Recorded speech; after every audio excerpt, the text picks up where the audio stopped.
आज कांग्रेस के साथ 16 दलों ने संसद भवन से ईडी दफ्तर तक मार्च निकालने की कोशिश की। सभी दल ये मांग कर रहे थे कि अदानी के खिलाफ ईडी केस दर्ज करे। इस मार्च में ये संदेश भी था कि लोकसभा चुनाव में बीजेपी के खिलाफ विपक्ष एकजुट होकर लड़ेगा। मगर क्या वाकई ऐसा है? ये रिपोर्ट देखिए।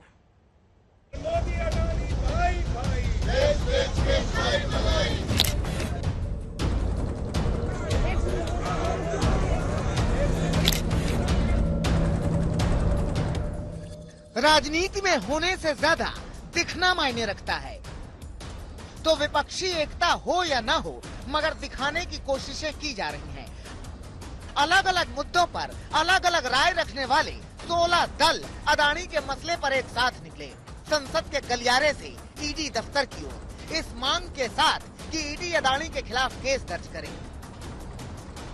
हमारी आवाज को दबाना चाहते हैं और हम हमारे और बात तो बाहर ये करते हैं डेमोक्रेसी की, और अगर कोई यहाँ पर डेमोक्रेसी ठीक तरीके से नहीं चल रहा है, अगर कोई डिबेट में कहते हैं या सेमिनार में कहते हैं तो उनको एंटी नेशनल कहा जाता है।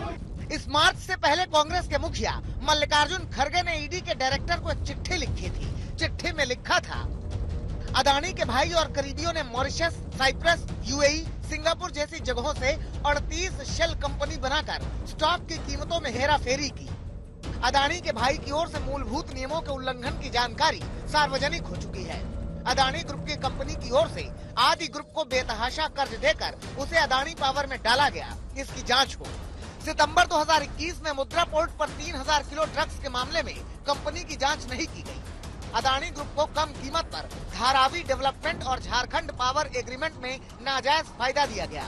अदानी ग्रुप के गोड्डा पावर प्लांट को टैक्स छूट के लिए SEZ में अवैध इजाजत दी गई।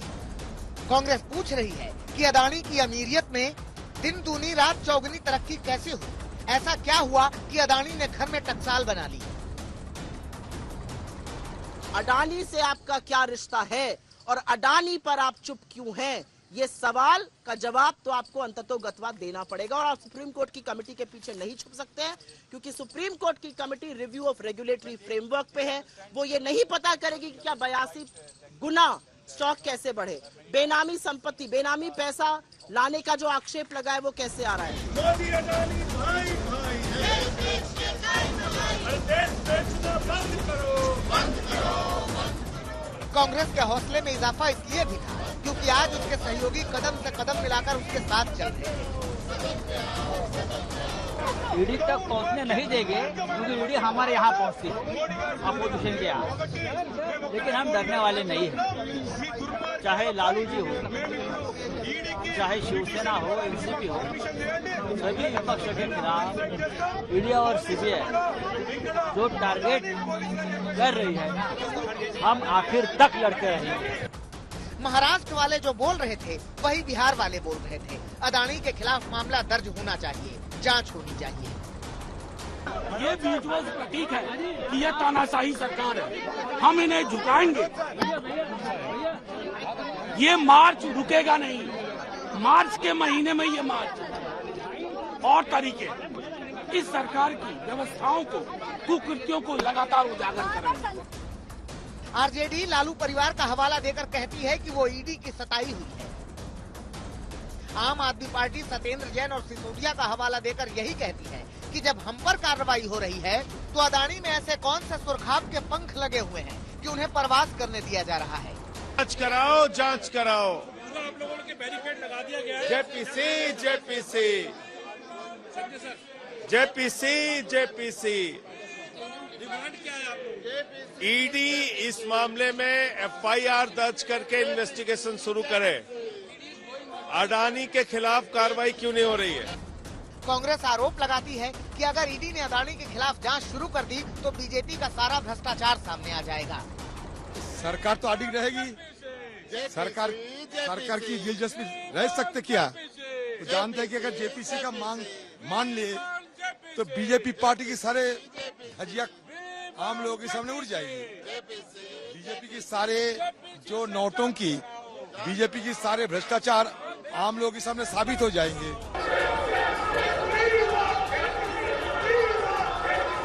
अदानी के मसले पर सड़क से सदन तक संग्राम मचा हुआ है।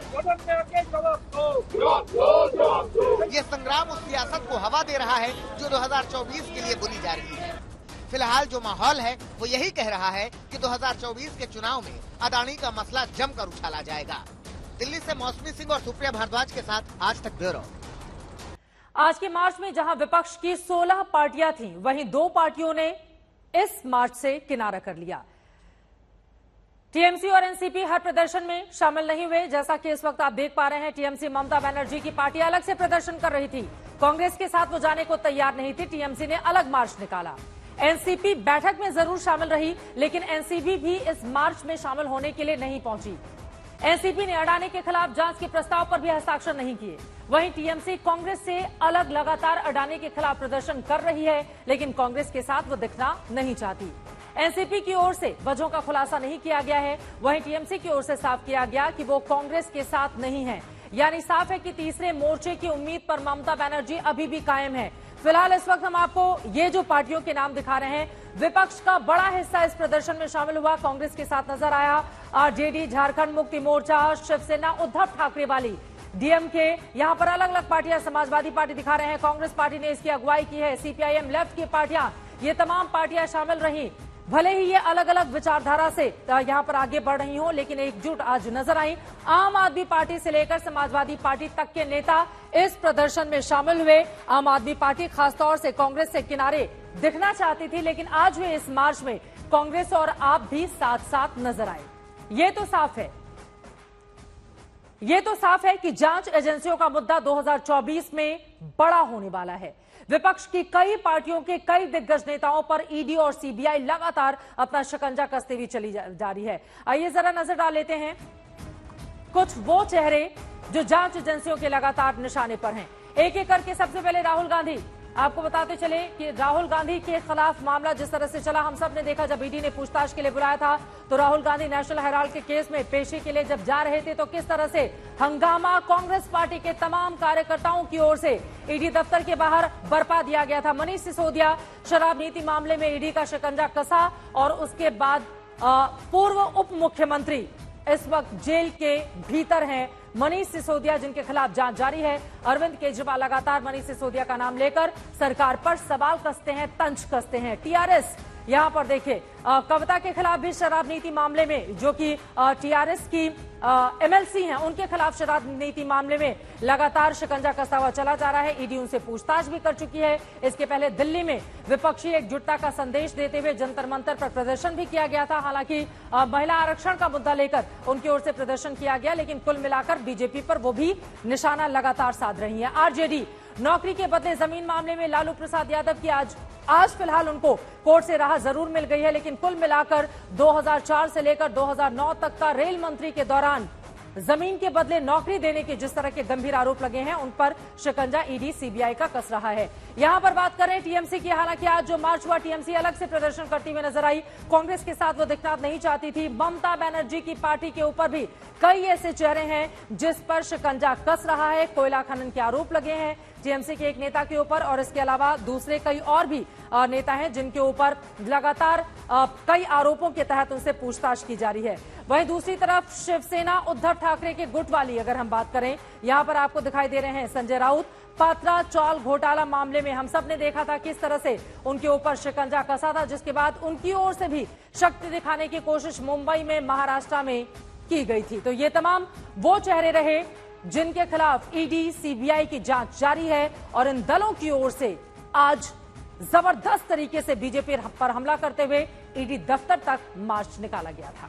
लोकसभा चुनाव में कई और मुद्दे भी उछाले जाएं या नहीं उछाले जाएं, मगर ईडी और सीबीआई के साथ साथ लंदन में राहुल गांधी का मुद्दा और यह बयान जरूर उछाला जाएगा। बीजेपी के पास राहुल के बहाने कांग्रेस को घेरने का मौका है, तो विपक्ष के पास अडानी का मुद्दा है। इन्हीं दोनों मुद्दों पर आज संसद के दोनों ही सदनों में एक बार फिर से हंगामा मचा। बीजेपी मांग कर रही है कि राहुल गांधी अपने बयान पर माफी मांगे, जबकि कांग्रेस ने दो टूक कह दिया है कि राहुल गांधी माफी नहीं मांगेंगे।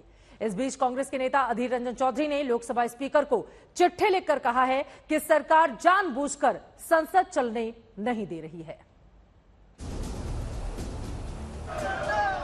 कभी भी तख्तियार नारेबाजी सदन में अलाउ नहीं है।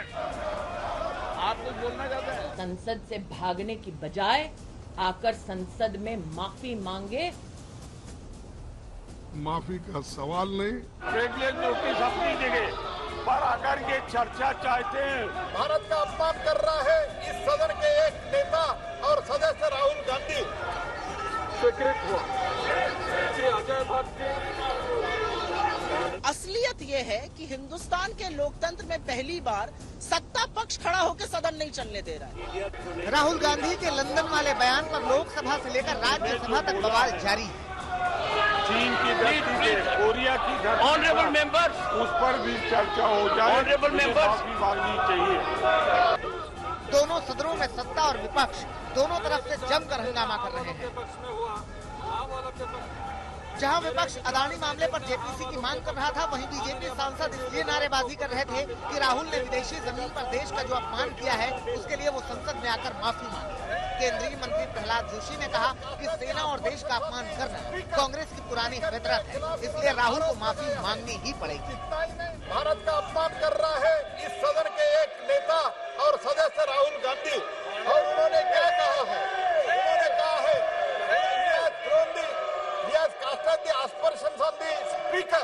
स्पीकर के खिलाफ उन्होंने आरोप लगाया है। इतना ही नहीं, our mics are not older, they are functioning and still they can't be switched on। ये क्या आरोप है? डायरेक्टली है, स्पीकर पर आरोप है, इंस्टीट्यूशन पर आरोप है। और ये कहा है बाहर जाके, this is the height of insult to the parliament, height of insult to the parliament sir. वहीं केंद्रीय मंत्री स्मृति ईरानी ने कहा कि राहुल के संसद से भागने से काम नहीं चलेगा। उधर कांग्रेस के कप्तान मल्लिकार्जुन खड़गे ने दो टूक कह दिया कि माफी मांगने का तो सवाल ही नहीं उठता, चाहे बीजेपी जितना शोर मचा ले। राजनीति में हार जीत राजनीतिक परंपराओं का हिस्सा है, लेकिन राष्ट्रनीति ये कहती है कि अपने राजनीतिक लाभ के लिए अपने पैरों तले देश की संसद को अगर रोधने का दुस्साहस करोगे तो देश जवाब मांगेगा, देश की संसद जवाब मांगेगी। आज मैं राहुल गांधी से कहना चाहती हूं, संसद से भागने की बजाय आकर संसद में माफी मांगे, क्योंकि अपमान उन्होंने देश की संसद, देश की संविधान और देश के वोटर का किया है। माफीनामा मांगने वालों को मैं एक प्रश्न पूछता हूं, जब मोदी जी 5-6 कंट्रीज में जाके हमारे देश के लोगों को ह्यूमिलेट किया और हमसे ये कहा गया कि चंद कंट्री में जाके कि हिंदुस्तान में पैदा होना एक बहुत बड़ा पाप है, उन्होंने कहा, तो ये ऐसे लोग, अगर डेमोक्रेसी यहाँ खत्म हो रही है, फ्रीडम ऑफ एक्सप्रेशन को कमजोर किया जा रहा है, तो इसीलिए माफी का सवाल नहीं। बीजेपी और कांग्रेस दोनों आक्रामक बने हुए हैं। कांग्रेस कह रही है कि भारतीय इतिहास में पहली बार है जब सत्ता पक्ष ही हंगामा करके सदन नहीं चलने दे रहा। असलियत ये है कि हिंदुस्तान के लोकतंत्र में पहली बार सत्ता पक्ष खड़ा होकर सदन नहीं चलने दे रहा है। नेता सदन वहां पर नारेबाजी कर रहे हैं। अरे सत्ता पक्ष को, सरकार को चलाने की जिम्मेदारी होती है सदन। यहाँ पर सत्ता पक्ष सदन क्यों नहीं चलने दे रहा है? क्योंकि अडानी के आरोपों से आप घिरे हुए हैं। अडानी पर आप नहीं बोलेंगे, महंगाई पर पूछो तो बोलेंगे लहसुन प्याज खा लो, बेरोजगारी पर पूछेंगे पकौड़ा तल लो, चीन पर बोलेंगे कोई घुसा हुआ नहीं, अडानी पर हम वक्तव्य देंगे तो 18 बार एक्सपंज कर दिया जाएगा लोकसभा में और शेरो शायरी भी राज्यसभा में। कांपते हाथों से आप पानी पिएंगे। आप कुछ भी कर लीजिए, ये देश समझ गया है कि अडानी के आरोपों से जो आप घिरे हैं उसका जवाब आपको देना पड़ेगा। राहुल की माफी पर कांग्रेस भी झुकने को तैयार नहीं और बीजेपी भी राहुल की माफी को लेकर अड़ गई है, इसलिए बार बार सदन का कामकाज रोकना पड़ रहा है। दिल्ली से मौसमी सिंह के साथ आज तक।